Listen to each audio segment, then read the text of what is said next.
payg'ambarga faqat soqolda o'xshagan odam najot topmaydi. Payg'ambarga faqat do'ppida, sallida o'xshagan odam najot topmaydi. Bu aniq. Bu masalani xohlagan domlangizdan so'rang. Jog'da soqol, og'izda g'iybat bo'lsa, u foyda bermaydi. Boshda do'ppi, og'izda so'kinish bo'lsa, u foyda bermaydi. O'zi hoji kibrlik bo'lsa, foyda bermaydi. O'zi namozxon, yolg'onchi savdogar, foyda bermaydi.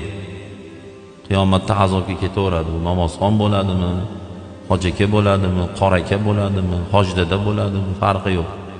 Kibr qilmasin, yolg'on gapirmasin, aldamasin, to'g'ri yursin, halol yursin, chaqimchilik qilmasin, birovni dilini og'ritmasin, laqab qo'ymasin, birovning ustidan kulmasin va hokazo va dinning go'zalligi shu bilan. Dinning go'zalligi do'ppi soqol bilan emas.